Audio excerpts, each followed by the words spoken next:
मेरा काम है मालिक को उठाना और तुम्हारा काम है बोझ उठाना। मैं राजा हूँ और तुम सेवक। भला सेवक भी कभी राजा की मदद करते हैं? अब घोड़े को कुछ भी बोलना बेकार है, ऐसा सोचकर वो चुपचाप अपना दर्द सहता रहा और आगे चलता रहा। एक गांव में कासिम नाम का एक शख्स रहता था। इसके पास एक गधा और एक घोड़ा था। वो हर रोज शहर जाकर सामान अपने गधे पर लाद कर लाया करता था। गधा हर बार बहुत वजनी सामान लाद कर लाया करता था, पर उधर घोड़े को कुछ काम नहीं करना पड़ता था। कासिम को चलना बहुत अच्छा लगता था, इसीलिए वो शहर को जाते और आते हुए पैदल ही चलता था।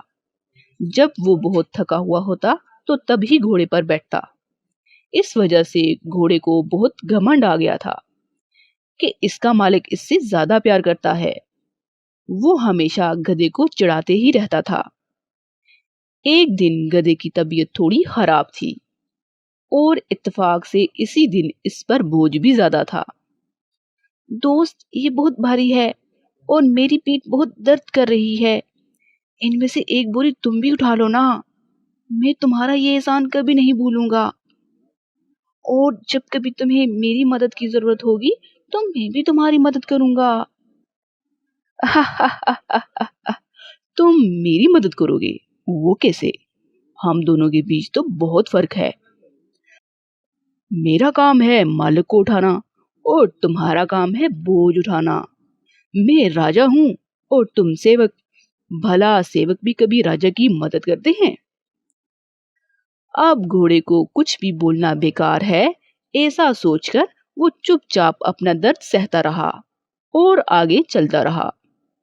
कुछ देर चलने के बाद इसका पैर रास्ते में पड़े एक पत्थर से टकरा गया और वो नीचे गिर गया और इसके पैर पर मोच आ गई, जिसकी वजह से वो ठीक तरह से खड़ा भी नहीं हो पा रहा था।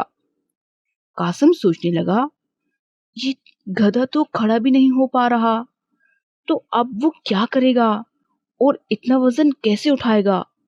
वो सारी बोरियां घोड़े पर लाद कर घर वापस जाना चाहता था, पर इतने में घोड़ा बोला, मालिक, ये गधा कामचोर है, काम से बचने के लिए नाटक कर रहा है। अगर आपको यकीन नहीं होता तो आप एक बार इसकी जांच कर लें। कासिम को घोड़े की बात कुछ हद तक सही लगी। इसने गधे की जांच की तो इसने देखा कि गधे को सच में बहुत ज्यादा लगी हुई थी। कासिम को गधे पर तरस आ गया और घोड़े को झूठ बोलने पर सजा दी और फिर इसने सारी बोरियां घोड़े पर लाद दी और फिर वहां से सब वापस घर को आ गए।